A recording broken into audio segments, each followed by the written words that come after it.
The sole purpose of this channel is to bring to light events and situations that the Trump administration is responsible for, either directly or indirectly.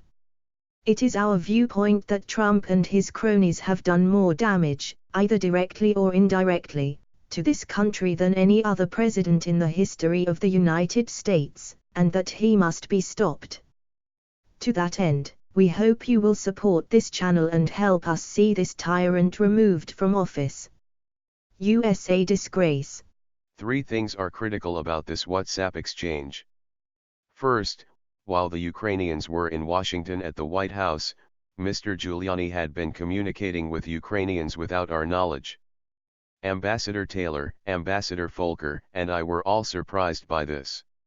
Second, Mr. Giuliani was communicating with the reportedly corrupt Ukrainian prosecutor Lutsenko and discussing whether a Zelensky-Trump meeting was going to happen, again without our knowledge. And third, with this alarming news, Ambassador Taylor briefed Ulrich Brecht-Buell, who is the counselor to Secretary of State Pompeo. Even as late as September 24, Secretary Pompeo was directing Kurt Volker to speak with Rudy Giuliani. In a WhatsApp message, Kurt Volker told me in part, spoke W. Rudy per guidance from S. S means the Secretary of State. We tried our best to fix the problem, while keeping the State Department and the NSC closely apprised of the challenges we faced. July 25, Trump, Zelensky call. On July 25, 2019, Presidents Trump and Zelensky had their official call. I was not on the call. In fact, I first read the transcript on September 25, the same day it was publicly released. All I had heard at the time was that the call had gone well. Looking back, I find it very odd that neither I, nor Ambassador Taylor, nor Ambassador Volker, ever received a detailed readout of that call with the Biden references.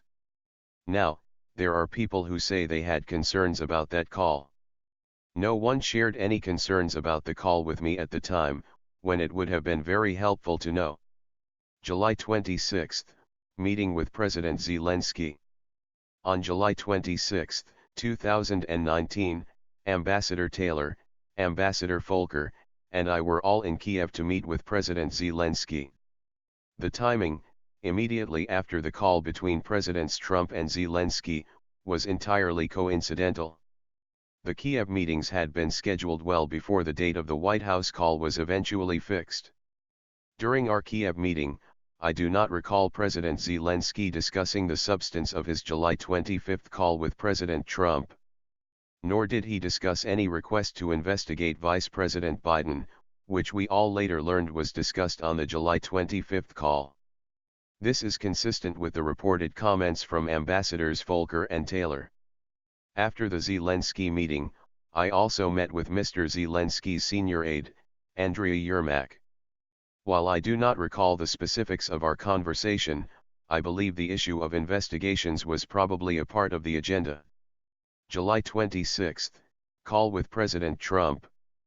Also on July 26, shortly after our Kiev meetings, I spoke by phone with President Trump. The White House, which has finally shared certain call dates and times with my attorneys, confirms this. The call lasted 5 minutes. I remember I was at a restaurant in Kiev, and I have no reason to doubt that this conversation included the subject of investigations. Again, given Mr. Giuliani's demand that President Zelensky make a public statement about investigations, I knew that the topic of investigations was important to President Trump. We did not discuss any classified information. Other witnesses have recently shared their recollection of overhearing this call. For the most part, I have no reason to doubt their accounts. It is true that the president speaks loudly at times. It is also true that we discussed ASAP Rocky. It is true that the president likes to use colorful language. While I cannot remember the precise details, again, the White House has not allowed me to see any readouts of that call. The July 26 call did not strike me as significant at the time. Actually, I would have been more surprised if President Trump had not mentioned investigations, particularly given what we were hearing from Mr. Giuliani about the president's concerns. However, I have no recollection of discussing Vice President Biden or his son on that call or after the call ended. Quid pro quo. I know that members of this committee have frequently framed these complicated issues in the form of a simple question: was there a quid pro quo? As I testified previously, with regard to the requested White House call and White House meeting, the answer is yes.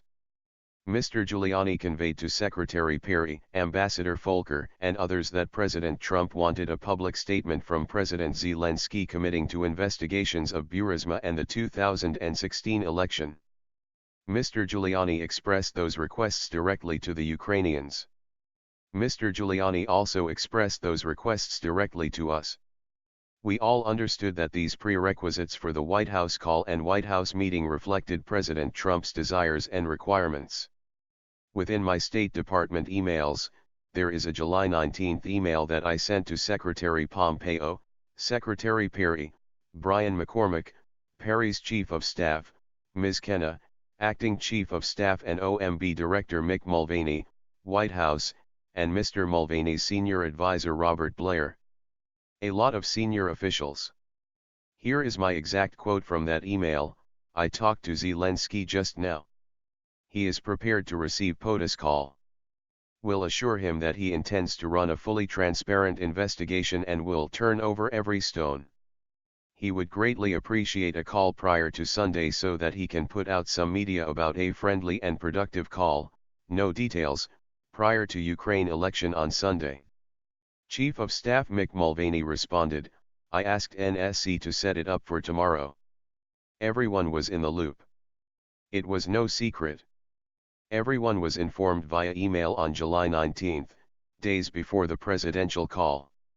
As I communicated to the team, I told President Zelensky in advance that assurances to run a fully transparent investigation and turn over every stone were necessary in his call with President Trump."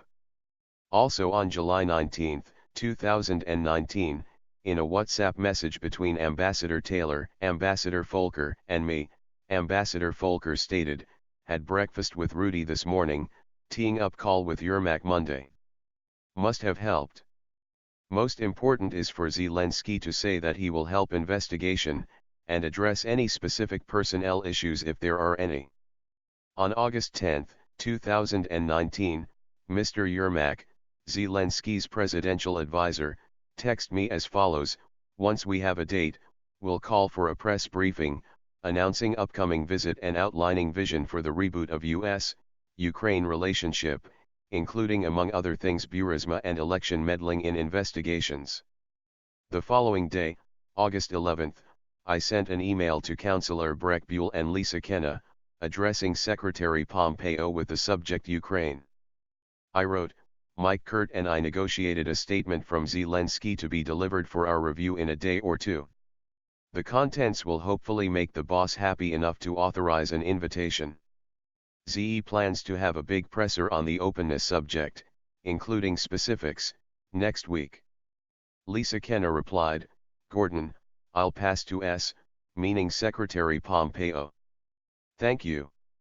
Again, everyone was in the loop. On August 26, shortly before his visit to Kiev, Ambassador Bolton's office requested Mr. Giuliani's contact information. I sent Ambassador Bolton the information directly. Security aid. I was first informed that the White House was withholding security aid to Ukraine during conversations with Ambassador Taylor on July 18, 2019. However, as I testified before, I was never able to obtain a clear answer regarding the specific reason for the hold, whether it was bureaucratic in nature, which often happens, or reflected some other concern in the interagency process. I never participated in any of the subsequent DoD or DOS review meetings that others have described, so I cannot speak to what was discussed in those settings. We hope you enjoyed this video and that you appreciate our efforts to stop Trump and his cronies before they do any more damage. Please don't forget to click subscribe, hit the golden bell icon, and make sure you have notifications enabled on your account. To enable notifications, simply search how to enable notifications on my YouTube account. USA Disgrace.